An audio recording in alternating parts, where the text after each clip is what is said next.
Welcome, ladies and gentlemen. Thank you for tuning into this bonus episode of the Far End of the Bench podcast. I am joined today by a couple of my best friends from my time at Western while we were in college. One worked with me for a summer, turning down beds, and the other drunkenly agreed to have me on his sports radio show and commentate games on the radio station. Now both well removed from our Gunnison ties.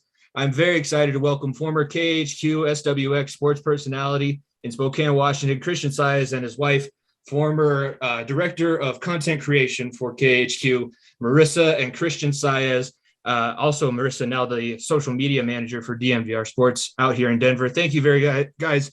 Thank you very much for coming on. It's been a long time. I'm glad that you're back closer. You're not a couple states away. You're more like a 20-minute drive away. But thank you guys for coming on. I'm excited to have you back on this podcast.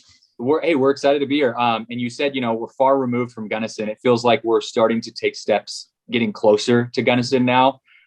So who knows, maybe in 10 years we'll be back there, but happy to be here for sure. Yeah. Thank you so much for having us on.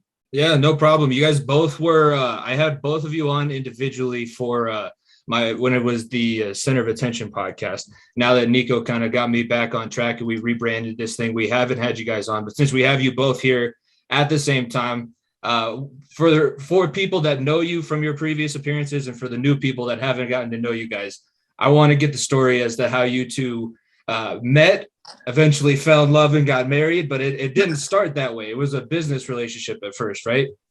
It was actually. You mentioned us being from Gunnison, working with you at the radio station. That's kind of how it all started. And, we worked together for a year before we actually started dating. I was the Gunnison Sports Talk radio host. She was our producer. And we were professional at that point only. Oh yeah. I had just transferred. So I didn't even want to work for you. I think. Yeah.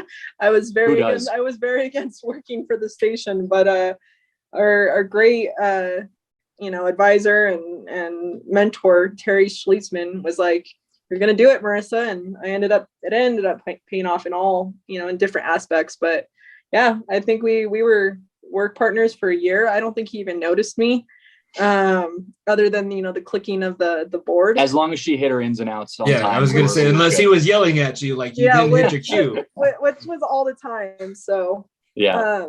Because I was horrible at producing. It's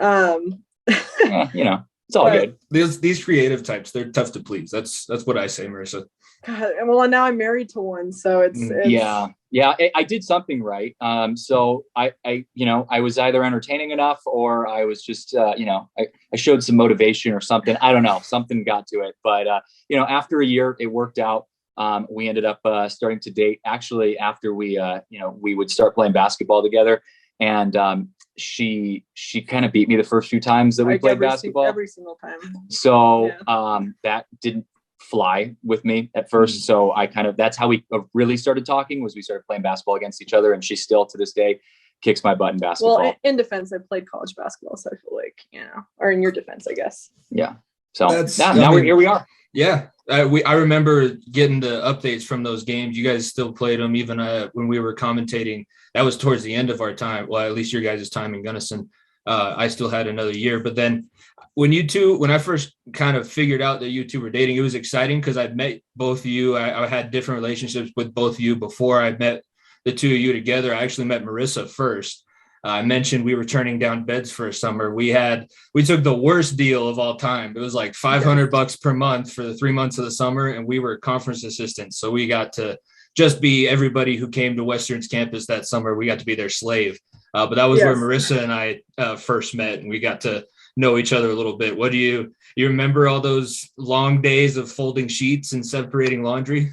Oh my gosh. I remember, first of all, again, was not a good, I didn't make beds very well back in the day.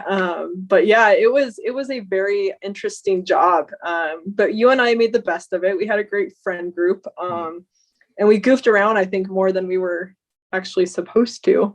But it was one of my greatest summers, to be honest. It was really where I started to make, lifelong friends. And, obviously, Jimmy, you're one of those people, but it was just, although the work was really, really bad, I have such great memories just hanging out with you guys. Yeah, it was. I mean, it was a situation you had to kind of make the best out of it. And luckily we had a few people that were kindred spirits. Yeah, I was working a second job along with turning down beds. So I was like over it. I know it was more fun once we kind of got into our relationship once after Christian and I met, which was a fun story in and of itself.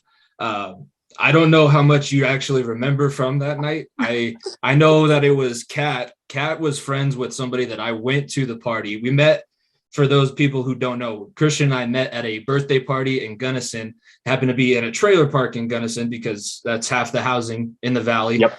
Are trailers. So we were both at so a it's party. Considered a mansion party, right? Yes. Yeah. It was one of the nicer parties that I actually went to. Yeah. But we were there. We had a mutual, or one of the people I was with knew Kat, who worked with you at the radio station. And I had actually heard your name. Funny you bring up Terry, Marissa. Terry was all of our advisors and a great role model in all of our times there at Western. He mentioned, like, I have this guy, Christian, like you and him have the same idea about sports radio and all that kind of stuff. You just talk to him. But as like an 18-year-old freshman in college, I was like, I'm definitely not just emailing somebody that I don't know out of the blue. So happens that we run into each other at the party. You say to hit you up. I remember to look you up the Monday morning after the email. But when you got that email, did you remember talking to me or Surprisingly, yes, because that was one of the few things I do remember. And when you say we ran into each other at the party, more so stumbled into each other is probably a better description of how that happened. That was a fun time. But I do actually remember meeting you and having a conversation with you. And at the time, it worked out because I was in the process of kind of trying to build the sports team, the sports broadcasting team at the station. And it was just me and I think Ian Johnson at the time. We were doing Gunnison Sports Talk Radio, and I was doing the play-by-play, and Marissa was doing the producing. And then I think we had Eddie Berta as well. I can't remember if he came in before or after that, but we were still trying to build. So when I talked to you about it, you said you played football, and it worked. So that, and then a relationship blossomed from there, and the rest was history. Well, yeah, I think both of us, we were pretty well on the path that we're going to be as psychotic as possible and try and build. We had no resources for what we were trying to do.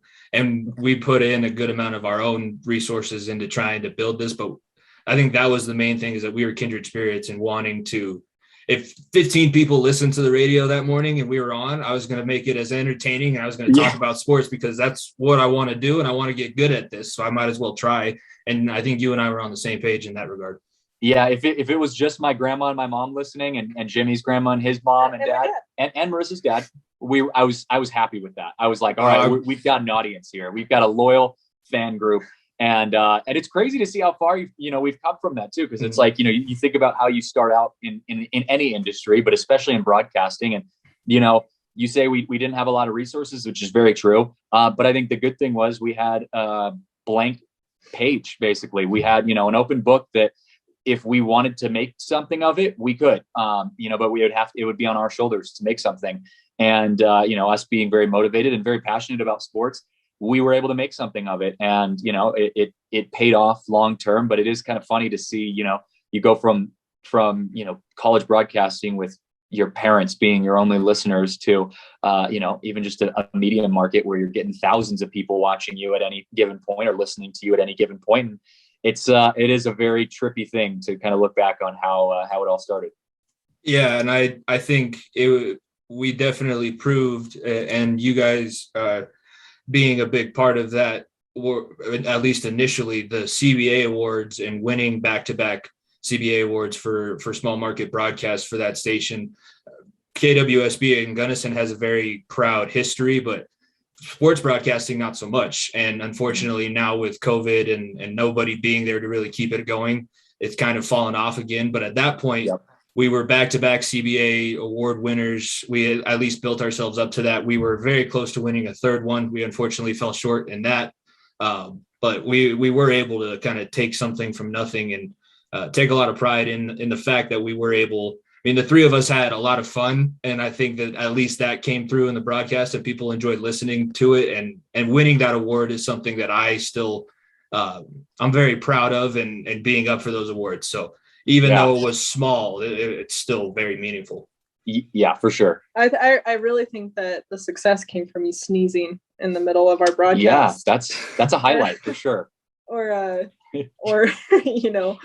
we did a lot of things just goofy, and I think that's kind of what made us. We had that niche. I definitely I don't know about you, but every once in a while I'll go back and listen to some old stuff from college, which really was not that long ago. It's like 3 years ago. It's so hard for me to listen to. I'm like, what were we doing? And we just loved it. Like, and we were good at it for what we were doing. But we were very talented. We had people come up to us and say that we were like, you can't even tell it, it's college kids. And I said, it's great. But listening to it now, and the only thing that I still enjoy listening is the Sammy D highlight that I have. And that's like the thing that I'll die on. I play it on my phone every now and then, just for fun. It gets you pumped, dude. Anytime getting ready for a date, you're like, all right, here we go. Let's get myself pumped up for this, ready to go. Is that what you did? Yeah. You just pumped yourself I played Jimmy's Sammy D call for my first date with Marissa. It is funny. Like, that's one of my favorite. I totally went into my fan moment at that point. You could tell Christian's like, I was kind of letting the crowd kind of sit there, and Christian's like, is he going to keep talking, or is he holding himself back? And then like Christian tries to say something, and I just scream in because I had it in my head that I was coming in at this point. We just run over the top of each other. But at that point, that was a chaotic situation. And we were lucky enough, we were on the RMAC network that night. So actually more people were listening to us than just our normal 13.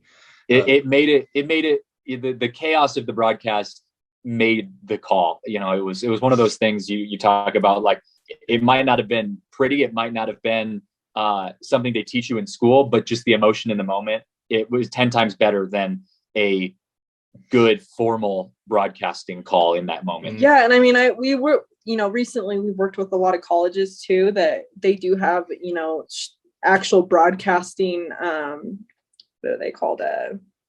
Guidelines? No, actual broadcasting classes where you get to learn this kind of stuff, and you go through the process of actually knowing how to do it.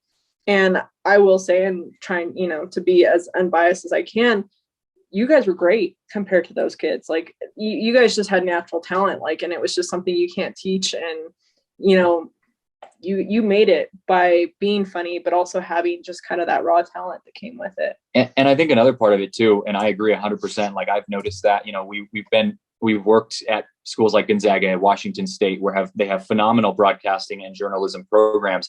But and a lot of times our interns are students there. And so we talk to a lot of the students as they're going through the program. And I can honestly say that the experience we got working at broadcasting at a small college, and being able to kind of just have it all to ourselves was so much better, really, than, in my opinion, than going to a big school like Syracuse, like Wazoo, where you get the formal education aspect of it, but the reps aren't there. We got so many reps, which totally translated down the road. Well, also just, it was a lot of trial and error for you guys, and there was, I feel like coming from such a small college, you had to work 10 times harder to make something, because you don't have those resources that these big colleges have. And, I mean, that's one reason why you got the job that you got was, because you guys were talented, and it stood out amongst kids that, get to do this every day and have the resources to do it. Yeah, I don't think I've ever been more nervous than the first time that I had to take over play-by-play for the basketball season. Luckily, I got to do a football, and just like writing the intro, because that's one of the things, I think, not having that broadcasting class, that's one of the things we did by trial and error. And I just picked it up from you. You didn't necessarily have anything written down, but coming into it, you're very similar to me, where I remember the Vern Lundquist before football games setting the stage. And I was like, I want to set the stage. But then I was also like, I definitely worded it incorrectly or had too much, but it was the first time, tried it. And nobody was telling us what to do. Nobody was giving us certain regulations, certain marks that we had to hit. We knew that when we went to a commercial break, we had 30 seconds or a minute of a PSA that was going to play. And then we were going to have to come back and figure something out. And I think we also benefit being so close to the guys on the court, and like being really able to, we had such a feel for the student body as well. I think that you can feel when I listen back to that West Texas A&M game, all of us were like, we can't believe we're here. And then you can hear the crowd in the background. You're like, they can't believe we're here either. And we all know that we're just experiencing this together. So let's go ahead. Let's go along for the ride. And it's one of my favorite memories from Quizby. I think if I were to have to pick one, it would probably be that right up under the Sammy D highlight. But before we kind of move on, do you guys got a favorite Quizby moment? Either broadcasting or just something that we were able to do for the station? You hit mine on the head. West Texas A&M, that game. West Texas came into the preseason. Western had in the preseason already beat Air Force in Colorado Springs, which was huge. And we kind of watched it on the stream a little bit, or at least saw the highlights of it. And then they were set to take on West Texas A&M on Friday. And then I don't remember who they played Saturday. Permian Basin. Permian Basin. There you go. And it was both teams ranked. West Texas, number 4, Permian Basin, lower, but still ranked. And obviously Western, very much unranked. And of course, Western comes in, plays neck and neck, and gets an insane win against West Texas A&M. And it was our first broadcast of the game, and my last of the season, I should say, and my first broadcast ever at Quizby, for Basketball. And that was just, honestly, I can totally give credit to that broadcast getting me my next job out of Quizby. When I got my first job at ESPN in Spokane, that broadcast was the clip that got me the interview, at least. So, Marissa, do you have a favorite moment? Well, of course, West Texas. I was in their conference when I played basketball, and I hate them with a passion. So it was really cool to call, a game where I actually knew the team, that we really knew them. I mean, from a player perspective. But I think my favorite, and there's just all these small little memories, was just like the sneezing, or Christian talking about chips and wine in the middle of the game. And I forgot about that. And I'm like, and so I just think our personalities coming out, me saying half cocked on air and Christian giving me a hard time, or making fun of someone for being bald. Yeah. Or almost. That was one of the, I wasn't going to mention it, but yes. Oh man. Wrestling broadcast brought a lot to the station. We should have been doing those a lot sooner than we did. But as it should have. Yeah, gotta bring some personality to those, man. I will say, Jimmy, it's because of you that Christian's still alive today, because he would have died that day. Well, I mean, he was a 157-pound wrestler, but yeah, I think that he came up to the booth and he was like, who? And then he saw me being like in the middle of my offensive lineman career, and he's like, you know what? I think they're right. I am balding. So they hit the nail on the head. He's right. And he won. He won his he match did. Too. So Yeah. Like, you know what? Take it. I think the correct term is cue ball. Yeah. That's what Christian called him. That's not a proud moment, but also a proud moment. We're going with both on that one. Yeah. Go ahead. I just think those small memories are the memories that I will always remember. This is good times. Very much good times. Yeah. When I gamble, I'm always looking for a way to get an edge, but at MyBookie, they double your first deposit, so you start with a leg up. Use my promo code BENCH, that is capital BENCH. Sign up now, claim your first deposit bonus with MyBookie, and use the extra funds to kickstart your winning season. It's time to get back on track, ladies and gentlemen. This weekend, lay the points with Arizona so they continue streaking in San Francisco, coming off a tough loss in against Green Bay. Arizona, they're going to get back right on track. With the top two offenses going against one another this weekend also, you have Titans without Derrick Henry and the Rams with newly acquired former Denver Bronco Von Miller as well. That game is going to be toe-to-toe on Sunday night. You can safely smash the over or the under, whatever you're feeling. Don't just take my word for it. Head to MyBookie and sign up now using promo code BENCH, that is capital BENCH, to get your money doubled and start your winning today. Remember, good friends don't let friends win alone, so have your buddies use your referral link, and you're eligible to receive an additional 250% bonus on their first deposit. Plus, it's unlimited to redeem, so all your friends can join the party at MyBookie. Bet anything, anytime, anywhere. Well, speaking of, let's transition a little bit to more of something that's going on currently. I did need to bring Christian on because Nico and I do lack quite a bit in talking about baseball. It's just difficult to keep up with. There's so many games and everything like that. But the World Series did come to a close. The Braves, I think, break the curse finally of the 28-3 or whatever you want to. The last time the Braves won the World Series, whenever you think that the curse started. But baseball season as a whole, honestly, I'm interested to see what you're thinking about this, because the main thing I'm thinking of is we just went through an entire MLB postseason, and I really didn't even notice, because basketball, hockey, football, even Premier League lacrosse probably got better ratings than anything baseball related in the past year. But what do you think of the season as a whole? As a whole, it was fun. The Braves and Astros World Series, I honestly couldn't have asked for a worse matchup than that. I was horribly disappointed. I would have actually rather have seen the Dodger Astro matchup, because I think that would have at least given a little kind of bad blood between the two teams, because of their history with the cheating scandal and everything with the Astros. Also, I hate the Astros, so can never root for them ever. But obviously I am wearing my Giants hat right now, paying homage to Buster Posey announcing his retirement today. So shout out to Posey for a phenomenal career for my Giants. I was excited in the sense that I think there were some surprises, good and bad, throughout the year. Obviously good in the sense that the Giants, my team, played phenomenal, way better than I ever would have imagined. Anybody, yeah. They were not on any of our preseason picks to do anything. I still do not believe it. I cannot. I mean, like, the fact that they lost the Dodgers, obviously heartbreaking, but at the same time, I'm like, how can I even complain? Like, the Giants had 107 wins this year. That's insane. Mm-hmm. So that was really cool. The Padres, I thought were going to be a World Series team, completely fell off the face of the earth.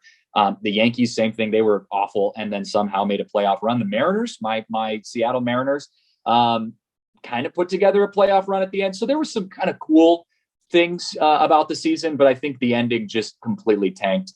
I think no one really wanted, besides Braves and Astros fans, no one really wanted a Braves Astros World Series. And that's what they got. And it wasn't that exciting even in itself. So it is what it is. But I do think that, going into the playoffs was a lot of fun. You had Dodgers, Giants, Boston, New York. That was fun. And we saw like a pretty big rating spike, go up for that. People are definitely watching those games. It's just, that's kind of just, it's circumstantial. If those kind of situations happen, baseball is exciting. If they don't, you get what you get. Marissa, I want to get your side of it, because I think the MLB has been pretty behind on social media and not making their stuff as available as the other leagues. And that in return, it's suffering popularity wise. Do you agree with me in that sense, that their social media lacks and they could probably do something better? How would you go about trying to market the MLB so that they're not third, possibly fourth major sport in the grand scheme of things? Yeah, well, first of all, I would say that I think COVID is still playing a big effect into the way that people are viewing sports. There's these weird transitions. You can see it in hockey, and even a little bit in football, where people are still, players are in and out and things aren't just not consistent enough. Mm-hmm. It's really disappointing to see especially on a social media platform, them, I agree, are taking a step back. They're not really creating that engagement. There's a couple teams that you and I've talked about where they do a really good job. I think it's the Giants actually that does a really good job on social. But I think right now, especially during COVID and during these times, social media is where people are going to. It's, there's more regulations on who can go to games and who can't, or if we can go and where you're located. And so if you have a platform that's sitting in front of you, it's all about making it entertaining and fun. And so, like, taking a team that's not very good, for example, the Rockies, they're Ouch. Yeah, well, it's like, true. Let's be real. They're really struggling. And, even on the backside, and management has been, an issue. Taking a team like that and finding other ways to make it fun. You can do that. You can do, Sacramento Kings are key to, for being a social platform that takes a really crappy team and makes it something fun. to go to every day and say, like, what are they posting on social? So I don't know if it's just a transition period where they're trying to find, you know, their personalities, or people are leaving because of COVID, or if they even lost that social media person because of COVID and financially they couldn't support it. I really don't know, but I agree with you. It's been really quiet from them.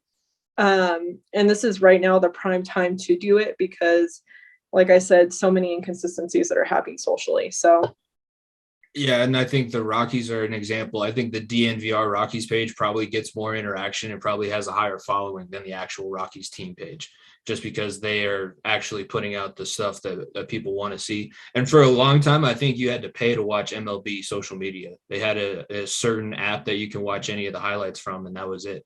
And if you didn't have MLB Network, you didn't really get to see baseball, especially in Colorado, because Kroenke's blacked out every single local team. Yeah, yes. It sounds like, I was going to say, it also sounds like the Pac-12 network. You can't get that anywhere. Yeah, well, we were talking about it today. You know, a lot of news stations or even these stations like Altitude are in the transition period because people are all migrating towards streaming sites and all these different apps because these blackouts where you can't watch stuff. And so when you have like a Kroenke, you know, they don't have an app where you can go watch all the time, or it's really hard to find those games. Like, or you still have to have, I think they have an app, but you still have to have a cable provider. Right.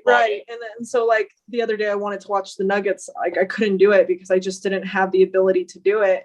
And so I missed the game. And there's a lot of people out there who are facing the same thing. And so they go to social media so they can stay on top of it. And so when you have teams that are not showing these highlights, you know, you're lost. And so you have to become creative. And I mean, you can ask Christian, I'll be like doing something. I'll be, you know, folding clothes, or I'll be doing something random and it'll pop in my head. Oh, I got to go do this. Like, this is a great way to engage. And so it's constantly being on your toes. Like, I'm working all the time and also just being creative. And so if you don't have those highlights, play by play, you know, do something that grabs people towards your site, memes, GIFs, things like that. And so, like I said, it might just be a transition period where they, you know, the first people to go when you have like the pandemic or, you know, some financial struggles are people like me, because, you know, they think, well, we can do it ourselves. So maybe that's where they are right now, but it has been really slow. And I don't know who's in charge of the Rockies. I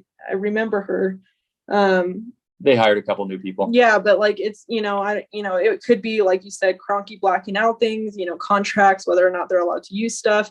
But I do think that there's a prime opportunity for these teams to really push for stuff, just because we're still in this weird place with COVID. It is strange. It's still not getting, it's somewhat ish back to normal, but it is still really strange. Yeah. I did go to an Avs game last night, and that was a big sense of normalcy for me that I hadn't seen in a while. I've gotten to do a lot of big sporting events since, in the last year or so, which has been really nice. Got to go to the college basketball national championship. I got to, go to Washington State's a couple of their football games and stuff like that. But I think last night going to the Avs game was one of the first games that I've seen relatively sold out, at least most of the seats filled, and people just having a good time. And that was cool. It was really fun to, experience that really fully live sport atmosphere again, and a good game for the Avs too. A tough loss, but still a fun one to watch. Well, in Colorado, I think they just announced the Ball Arena was saying that you have to be, fully vaccinated or show a negative vaccine COVID card. Yeah, vaccine card or COVID test. Right. But Colorado's been pretty open. Like, I mean, for, us coming from Washington, that was like one of the first requirements was you had to show some form. And so it happened quickly for us. And here it's still a transition. So you're still getting a really huge crowd going to these games, which is great. But I also learned the other day from one of our beat writers that even like teams like the Avalanche, like if someone gets COVID, you can't bring another person up unless it's underneath the cap. And so you're getting these players that aren't, the best players, because you're still being paid.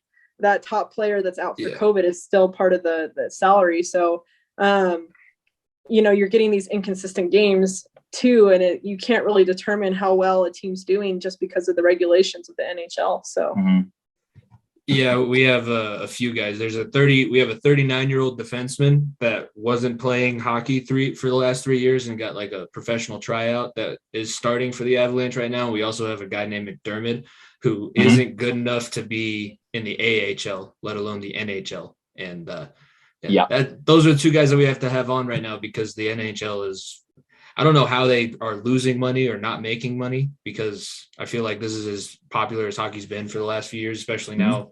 Hopefully it's changing with the ESPN and TNT deals that they signed, but it is hockey's cap rules are like, it doesn't exist and then it does exist, because the Tampa Bay Lightning have not paid Nikita Kucherov, or they've paid him, but it hasn't counted against the team for 3 years.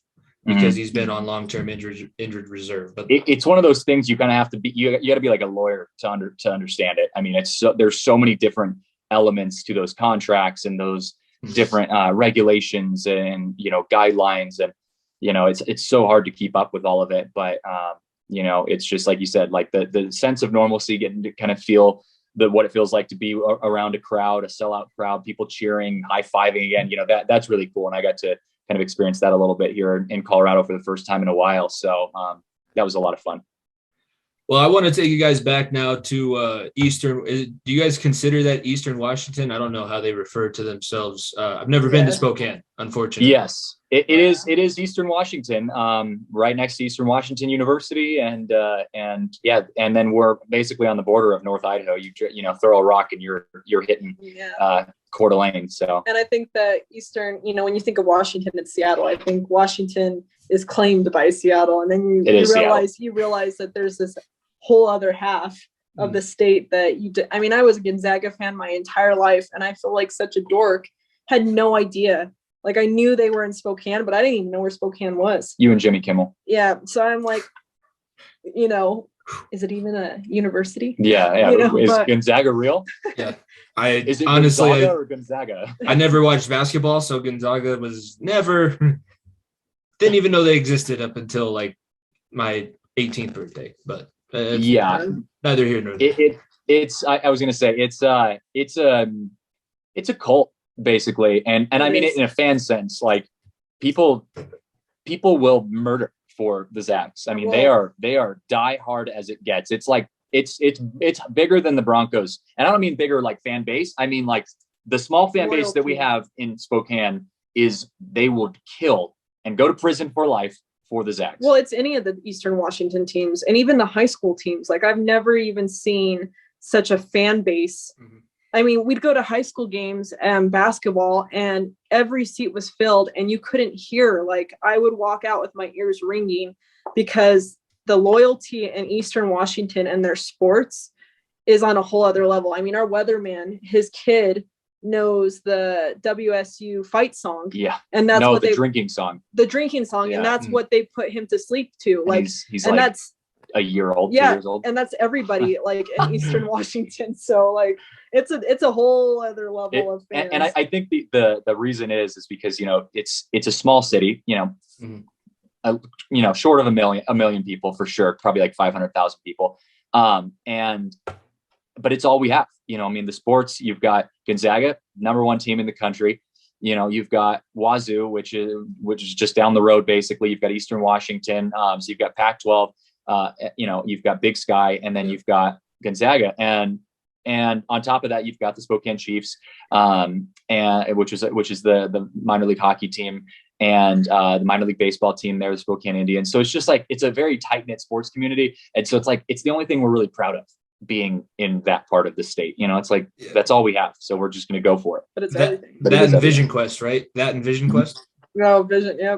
We were sponsored or partners with them. Yeah. That and what was it? Hoop Fest too. The largest 3-on-3 basketball tournament in the world. Yeah. And if you haven't gone, Jimmy, that's one that even if you don't like basketball, you should at least go once, because it's insane. Shut down the entire city.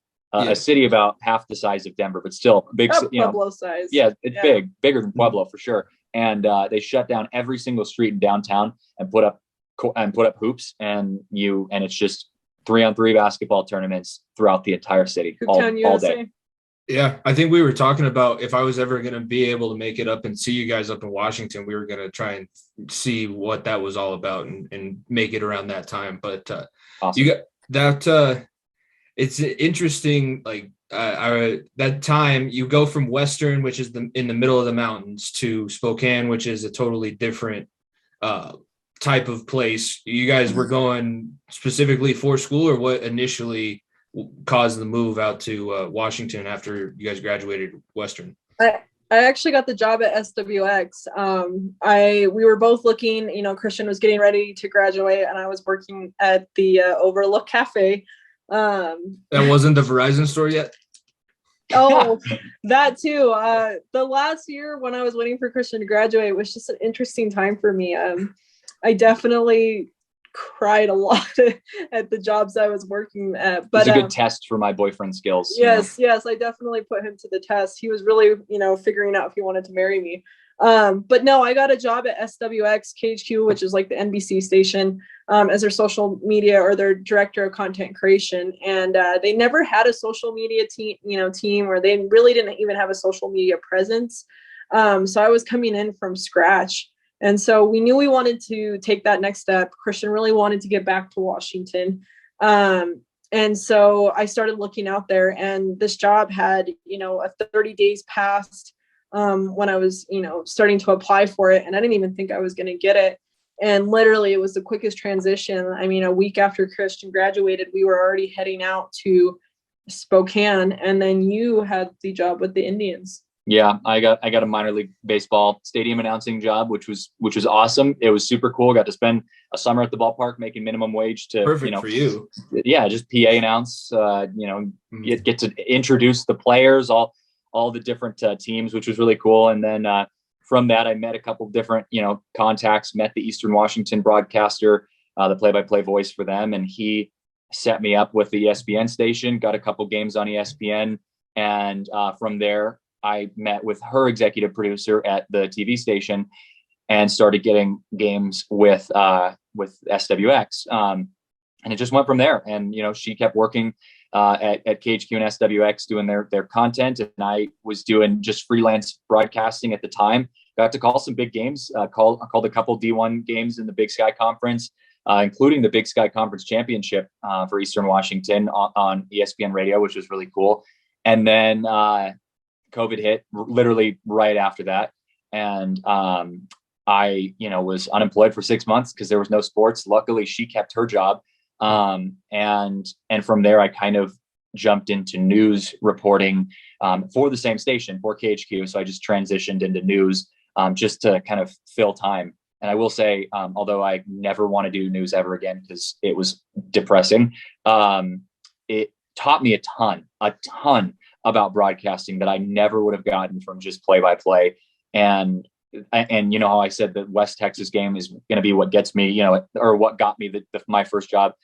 News, having that other element, and learning how to write scripts and interview and put together packages and MMJ and all of those different types of things, that'll probably be what gets me my next job for sure. So it was a really good experience.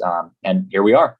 Yeah. How did that go? Because we didn't have a lot of the schools, at least when they have the radio station, they also have the TV station, but we didn't have anything like that. We had very how did you throw together a reel or something real quick? Or did you have any visual content that you could show them yes, I can do this? Nope, not at all. And that was actually a huge issue for me. I actually got hired as I actually got hired doing kind of what she was doing. So my initial hire was, hey, we're going to bring this guy on. He's going to do some of our digital journalism stuff. So, write stories basically.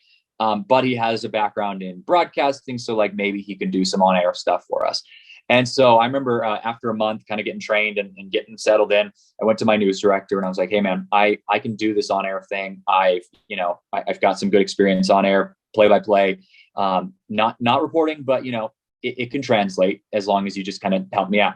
And so he was like, for sure. So next week comes along, he comes to me and he texts me this morning and he's like, hey man, you're reporting today, wear a suit and tie type of thing.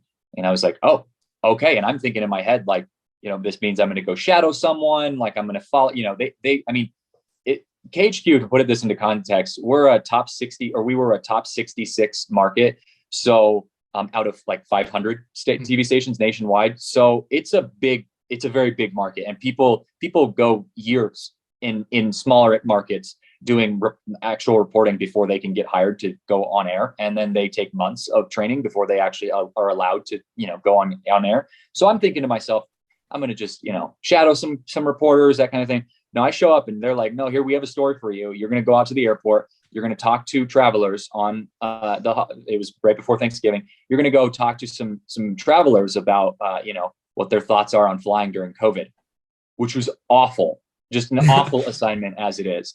And I had no idea. And so my producer, my EP is like, hey, can you put together a script for me? And, let me know what, can you transcribe your thoughts and get me some VO? And I'm like, are you speaking a different language? Yeah, well, I don't even know what you're talking about. I seriously, I had no idea. Who are you? Saying. Yeah. And he's like, just write me a script. And I'm like, I don't even know how to begin. I can write you a broadcasting script. I don't even know what that looks like though. And so it surprised everyone. They were like, whoa, like, what is, this guy doesn't know what he's doing.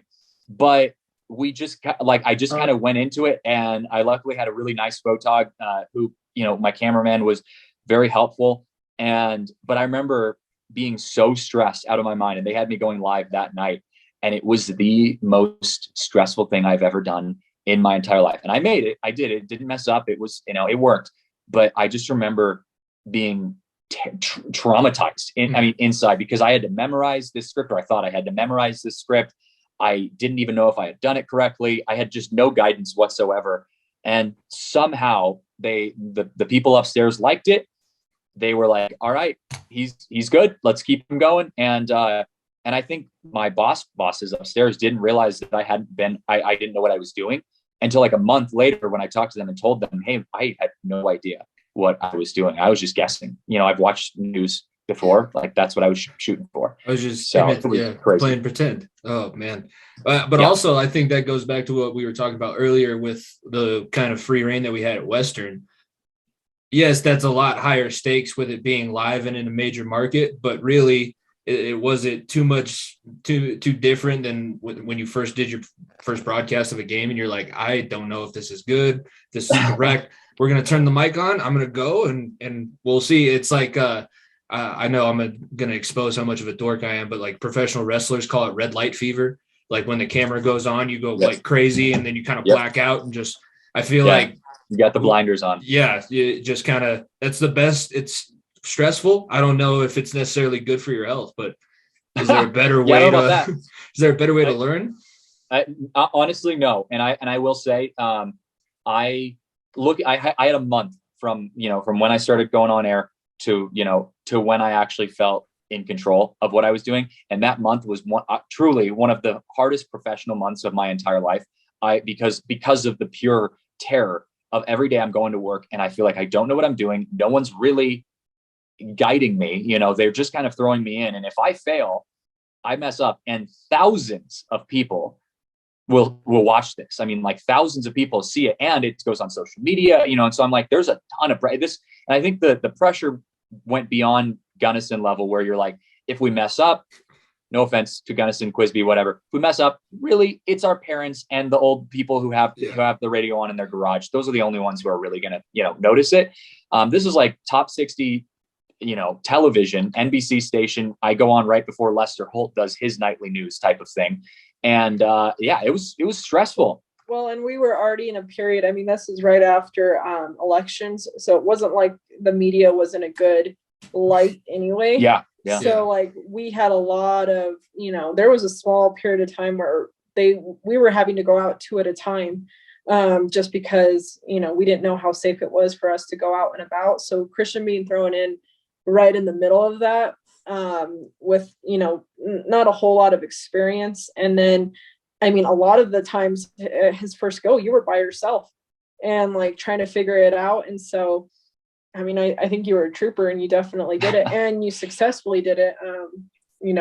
His women ages 50 and up really love Christian. Yeah. I had a target audience. It was the, they called them Pam, and they were the women age 45 to 65. That was my target group. So I was in with that crowd.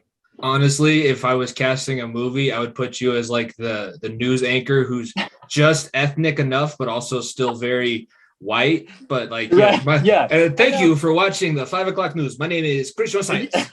That's literally like how they would do it. They were like, we finally have like diversity, and I'm like, they would put the little accent over the A in my last name. They'd be like Saez. Like, there you go. Yeah, Saez. I'm like, no.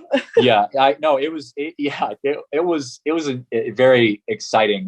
But also, like, speaking on the stress, it a lot of times the stress came in like the type of stories I was telling. Like there was some serious stuff that I was talking about. Like one of the stories I did was I interviewed a lady who had her apartment had burned down. She was living on the 3rd floor. She had thrown her babies off the 3rd floor. Someone caught them below, and she herself jumped off, broke almost every bone in her body. And I did an interview with her from the hospital, which I have no idea why she even wanted to do that, but she asked, and so I did it. And I remember, like, it was one of those things where I'm like, this is serious. Like, like this lady's like, this is traumatizing for this lady. And she's wanting to tell her story. And so like, I'm going to try to tell her story, but like that added so much stress that I didn't realize existed. There's stress in, like you said, when the light turns on and, you're about to go on, but like when you have some very deep topics to talk about, it's intense to like get yourself into a place where you got to be serious and you got to tell a story.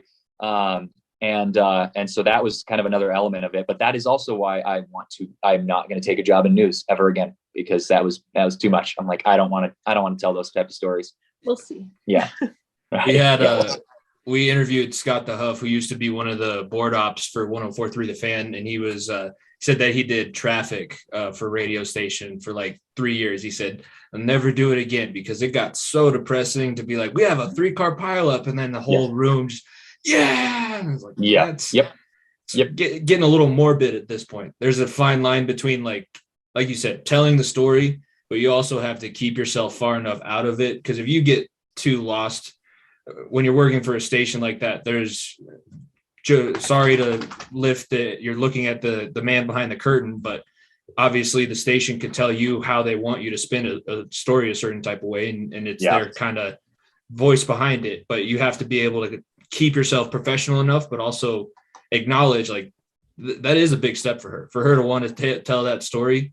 It is important, and it might not be the easiest thing. It might not be the most entertaining thing, but it is something that you should probably focus on. Right. Well, and I think like, when people think of media, a lot of times the bigger networks are the ones that do have, I think, more control. For local stations, news stations, it's hard. When we talk to a lot of people that are in TV, local news is not what you would think it is. And a lot of times, we'll post something or we try to say something, or you may even have it, we had an encounter earlier with, the beloved, Mark Few, Gonzaga men's basketball coach. Things happen and you got to find a way to tell the news, but also, be aware of your surroundings. And so I just think it's, Christian got to learn a lot in all of that and really grow and figure it out. So yeah, local news is, most local news, or at least in Eastern Washington, was really good. They were good about being hands off. They had assignments for you, but they let you tell the story. It's like, it's your story to tell. And that was awesome because, like Marissa said, like some of the bigger networks, they have a lot more control in how their reporters tell their stories. Mm-hmm. Smaller places, it's usually the reporters that tell the stories, and the news directors and, bosses are a lot more hands off, which is awesome. But yeah, there are definitely times where, like Marissa was saying, with the whole, Mark Few, Gonzaga men's basketball coach, he got a DUI and we had to cover it. Like it's, we'd cover it if it was a politician. So we're going to cover it just the same for, a beloved multi-million-dollar head coach.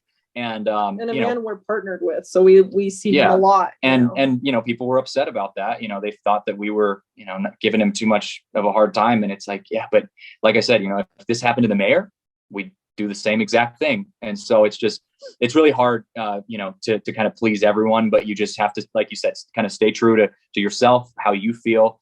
and how you feel that the story needs to be told, and that's all you can do. Yeah, and I think that's why sports is great, because we just tell they won, they lost, this person signed, or breaking news, like maybe at the worst, this person was injured, some way, somehow, and that's really all it is. Yeah.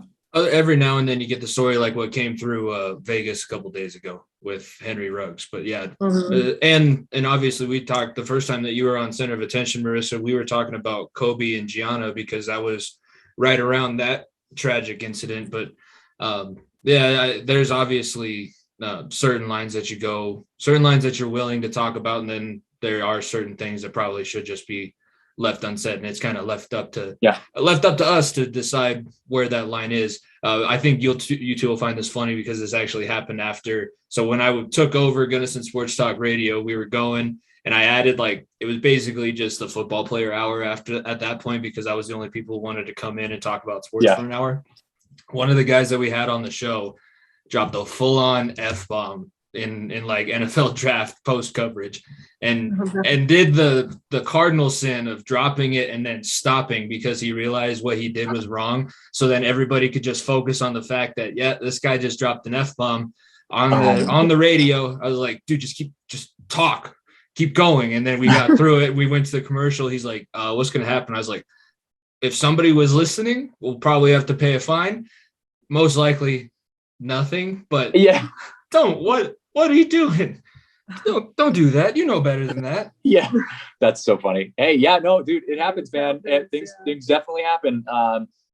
We luckily have not had that kind of thing happen to us, but we've definitely seen stuff like that happen plenty of times. And one of my favorites was recently on ESPN or MLB Network.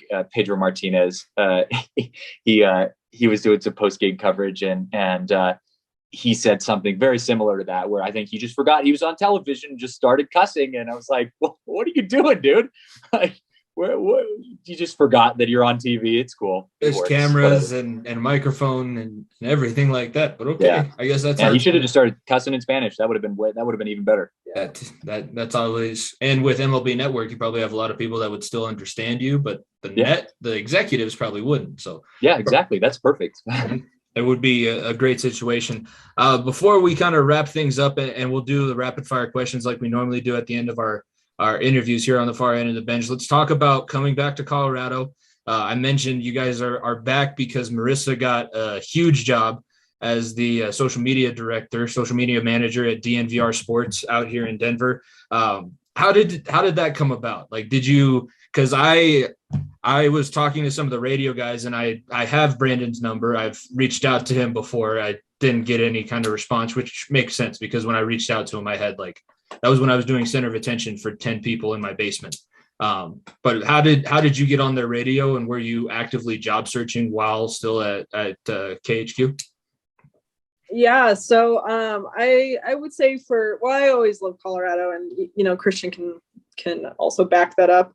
It was really hard for me to leave, and I loved Washington. It's definitely my second favorite state, less mountain ranges. The ocean.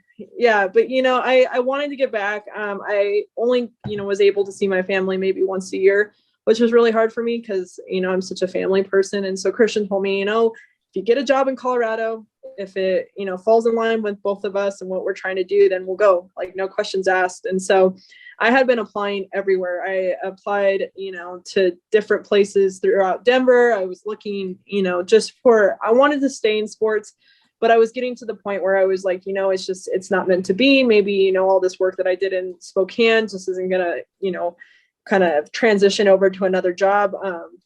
And so I was on social media, and a girl that I went and worked with in Spokane had liked a tweet from the old social media manager, who was saying that she was moving over to our branch in Phoenix. And I asked her if the job was open, and she goes, I don't know, I'll ask. And so she got right back to me, and she goes, well, they're closing it at midnight. And I was like, oh God. So I started, applying, and you can ask Christian, I was at work, which is horrible to say, but I was at work trying to put together my resume and everything and, send it over. And I had to take a test on, Indeed, and it was just this mess. And I was like, oh, I'm not going to get it. Like, it's over. and they ended up calling me back the next day and were like, we really want to talk to you. And so I went through the process. It was a 48-hour transition, really. I went through a first interview with 7 people, which was really intimidating, but they were great. And then I did it with Brandon. And after Brandon's, he offered me the job literally a couple hours later. And so it was like, I literally worked 2 more weeks up till like that Friday before the 1st of October till midnight, got in my car the next day, drove all the way to Denver and started my job on Monday. So it was literally just like this quick turnover. I lived out of a suitcase for a month. Christian stayed in Spokane and packed. And it's been great. It's been a lot of fun. DNVR is just like you said, it's just an incredible company. Brandon is really, busy. It's always, our goal is to be the best, and they're doing it. So it's been great. I've had a great time transitioning. I'm glad Christian's finally here to experience Denver with me. I spent the day raking leaves today, so that should, really welcome me into Colorado. Well, welcome to November in Colorado. Yeah. At some point, the leaves will be covered by snow, and that'll be a whole lot more fun. We can shovel the leaves and the snow at the same time. 2 in 1. On the way to the DMVR bar. Maybe if you guys ask me nicely, I'll put my snowblower in the back of my truck and I'll come. Actually, you guys are you gonna have you guys don't even have a driveway to? We don't. Well, we he's doing it for my grandparents who live down the street. Yep. I was in a backyard today, but our apartments were up on the 4th floor, right next to DU, so it's a nice little spot. But I'm excited to be here with Marissa, and it's her job. I've obviously seen it from the outside view, but it seems like a really cool company to work for, DNVR. They, like Marissa said, they just kind of are the leaders in sports media here in Colorado, at least up and coming. I think they're going about everything in the right way, which is really cool. And, I'm excited to kind of be a part of that just as her husband and get to kind of make a name for myself here, in the sports media world as well.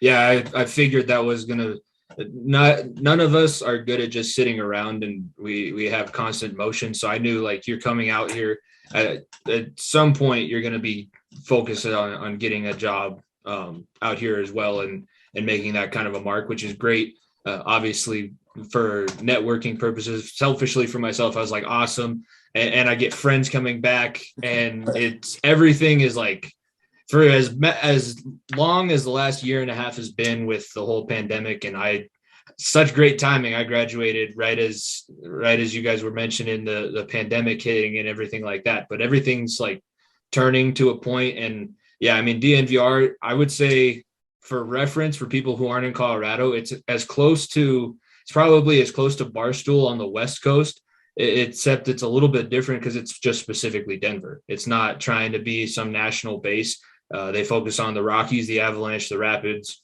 the Nuggets, and the Broncos. I forgot the 2 biggest teams in the state, but they focus on all those guys, and they have the same kind of personalities, and it's constant content.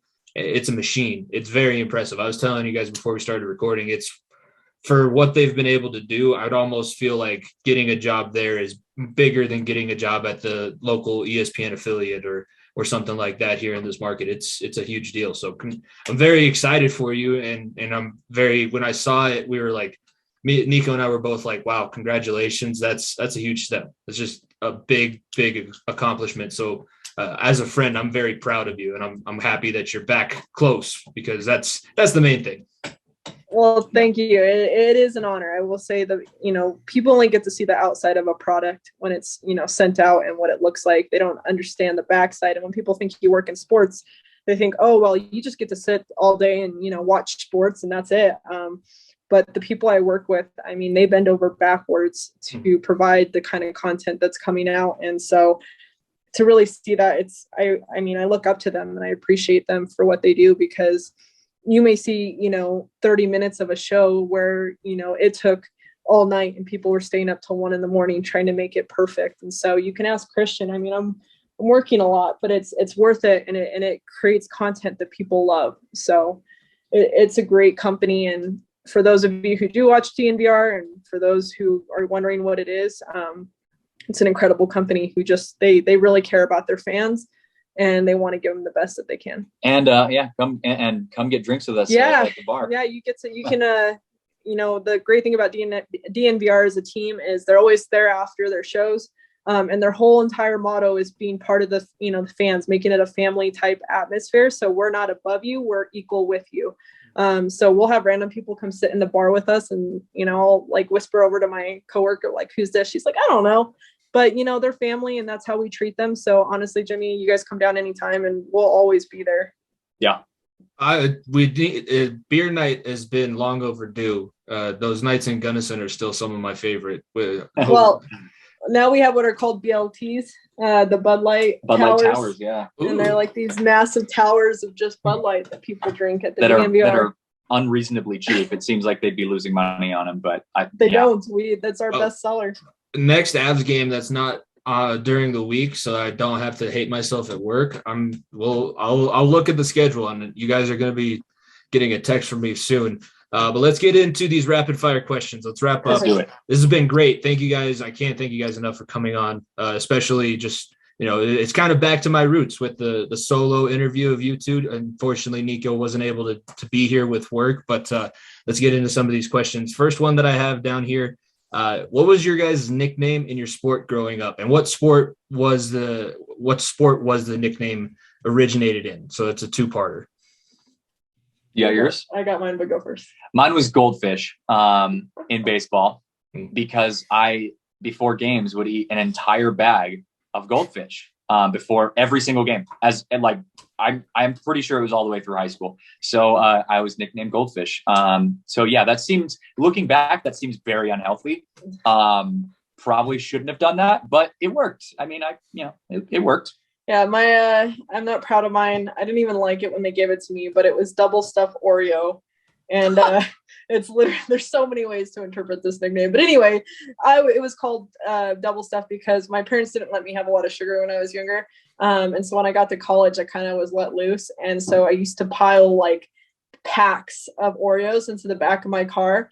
And I would like look like a chipmunk because I'd have them shoved in my face before I would go over to practice. And so it ended up sticking. Says a lot about Marissa and I that both of us are nicknamed after food. Yes. I was going to say, I'm the only Italian one, and yet I have no food-related nickname. Yeah. Well, I don't know what's happening. I don't know. I didn't realize we were both that, but yeah. we'll go with it. I'll let that one sit there. Favorite cheat meal for the both of you, because you guys are both big into fitness. So when you guys splurge a little bit, what are you being as unhealthy as possible with? Oh man, so you can ask Christian. I buy bags of them, but it's hot popcorn, like the flaming hot popcorn. But I'll eat it to the point where it makes me sick because like I keep shoving it in my mouth, and it's healthier than other options, and so I go crazy. Yeah, my favorite cheat meal, probably either the Talenti, I think is what it's called, gelato, and it's cookie dough flavor, which they never have. So no, they're always out of it. Those are both good options. I like both of those. Favorite moment from your sports career. So Nico and I reminisce a lot. Obviously, the far end of the bench were the old guys that don't play anymore. So favorite moment from your athletic careers that you've had. For me, my freshman year of high school, as a pitcher, and I was the first ever freshman to pitch on my baseball team on varsity. And we were in the state semifinals, and I struck out Reese McGuire, who was drafted the next year as the third overall draft in the MLB draft for $2.8 million. And I struck him out as a freshman in the state semifinals in front of like 50 scouts and a lot of people. And that felt very cool. Mine's not anything like too crazy. I'm from Alamos, Colorado, and so basketball there is non-existent. But I would say my favorite was it was like midnight basketball. They call it Craziness in the Kennel in Gonzaga. Like each team has like a different name for it. But it's like the enter into the season where fans get to watch you just have fun. And so we did this scrimmage game, and the entire year, like, as you know, being a freshman, you come in and you have to lift a ton because you have to get kind of equal with the other players. So I think every single day I was super sore. I was airballing, and it was just this horrible thing. But I went into this game and hit like 6 threes. and people were just like going crazy. And I was like a freshman, like excited the fact that I got my shot back. I couldn't walk the next day, but it was great. But you got your swagger back. I got my swagger back. Basketball is one of those sneaky sports. Like the next day is always problematic. We played rec league basketball. We had a bunch of buddies with the podcast, and we played rec league. I think I got a solid 2 minutes in our final playoff game, and it wasn't pretty because obviously I don't play basketball. But then the next day I was like, I didn't touch anybody, but everything hurts. Like I just played a football game. It sneaks up on me. I've torn both ACLs somehow, and I didn't even play. But what are you talking about? All right. Favorite event that you attended or worked in college, which can count for your guys' time at Gonzaga and with KHQ. Wow, that's a tough one. I'll go first. Okay.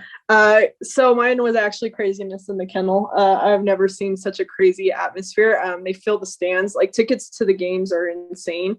And so at the beginning of every game, but especially for Craziness in the Kennel, they play the song. Isn't it called like the Stomp? No, it's Zombie Nation. Yeah, Zombie Nation. And like they start banging the bleachers, but there's thousands of people, and like the whole gym is, I mean, it's a really small gym, and this whole gym is just shaking. And like you're sitting online with Corey Kispert, Jalen Suggs, like all these insane players that, are drafted and in the top 10 are, and so it was just a whole other, I mean, I got chills.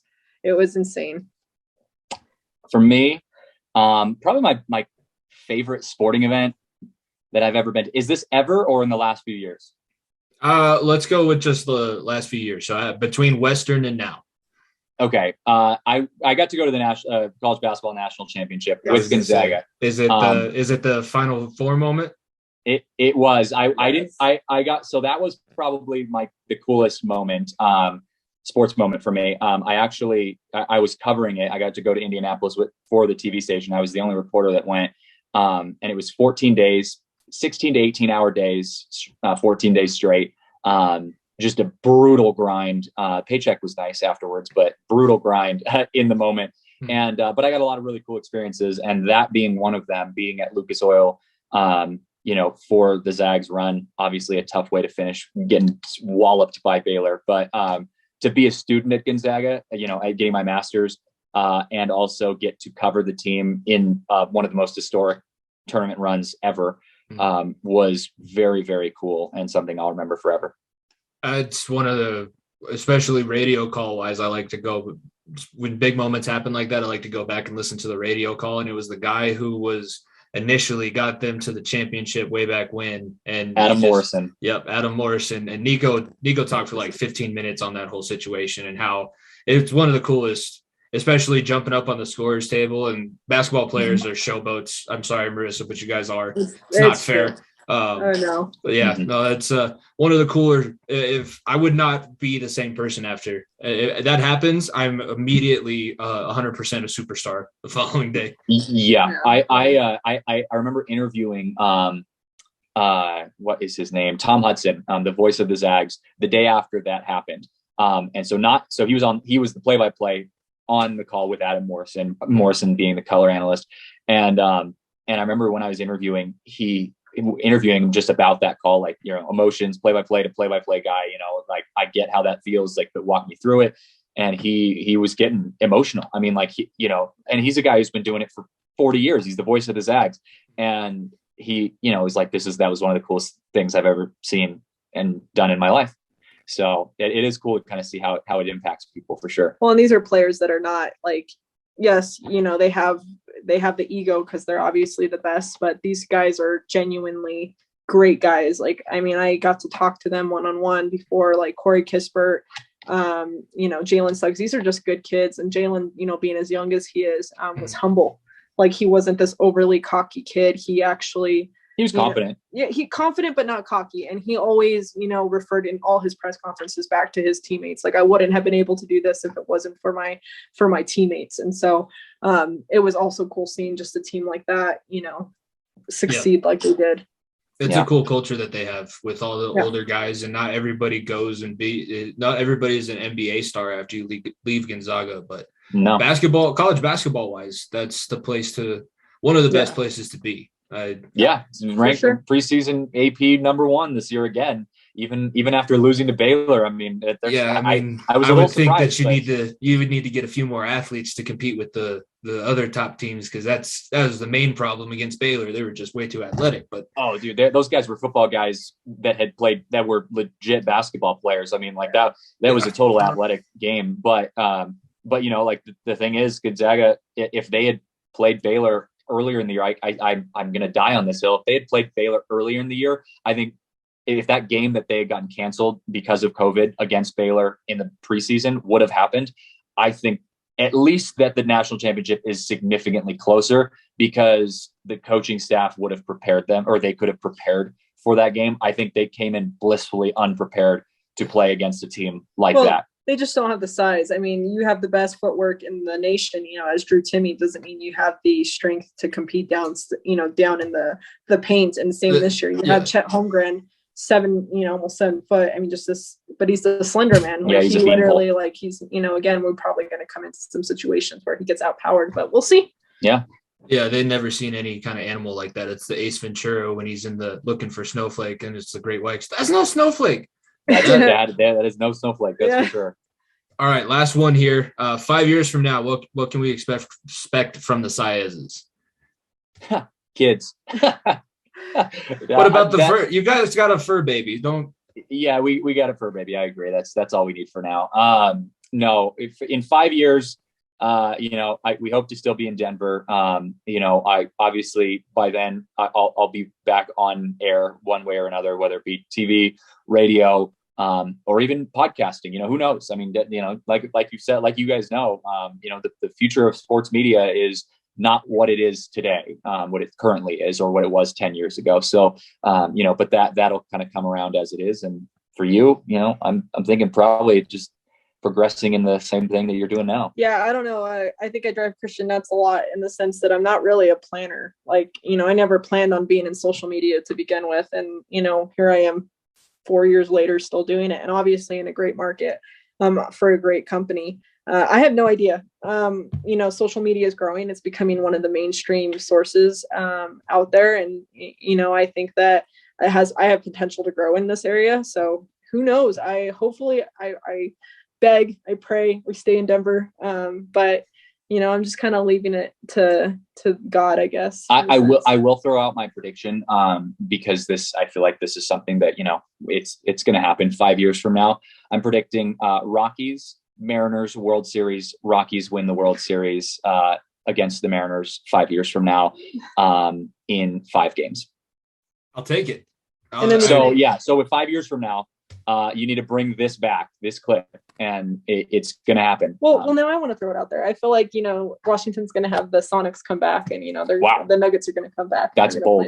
Because, we're going to have a Thuggets versus Sonics rematch. What are we? Yeah, I dude. think so. The Silver Sonics and the Thuggets. Yeah. Right. And maybe a Kraken Avs. Come on. Let's just go all out. Honestly, I know this might seem elitist, but the Avalanche are a long way away from worrying about the Seattle Kraken. Seattle Kraken are not the Las Vegas Golden Knights. That's a totally different story. That is very true. Yes, they are definitely not. But they have Grubauer. So I know that makes it even worse. They also have Tyson Jost. So yeah. So we've got a net. They hurt me. They hurt me too much, Christian. I can't deal with it. But they have cool logos. They do, and the sweaters are. I got my cousin saying we need to get a Grubauer Seattle sweater. I'm like, I'm not. I don't wear anything other than Avalanche. Well, if you do, go to Dick's Sporting Goods, because they're over there in the 30% off section. So, Grubauer. All right, let's thank you guys very much. I can't thank you guys enough for coming on this bonus episode of the podcast. Go ahead, plug everything that you guys have going on, all your pages and projects and stuff. Take advantage of what audience we have and start getting your guys' foot out there. We'd love helping you guys out and getting more eyeballs on your stuff. Yeah, for sure. No, I mean, like I said, for us, we're kind of piecing things together now. You can follow me up on Twitter at CJJ Saez. And Marissa, you're, what is it, at Saez Marissa 11 on Twitter. That's what it is. I remember this because I'm the husband. I have to remember this, but I can't remember her birthday sometimes. So that's it's the day after or before his. I got it right. Yeah, Saez Marissa 11, and I think the other one is Marissa Saez. So on Instagram, but yeah, you can just look me up, and it's not too hard. We'll be here, but like I said, we'll hope to kind of keep making rounds in the Denver sports media market, and hope to kind of get to know a lot more about this awesome fan base that we have here in Denver. Definitely. I hope you guys have a whole bunch of success, Marissa, in your job, and I know Christian's going to find something here soon.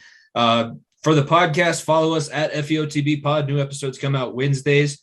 And we have our weekly pick'em that's getting heated up right now. The bench warmers are about to pass me. I'm about to lose my lead. But that's neither here nor there. Subscribe to our YouTube channel, The Far End of the Bench.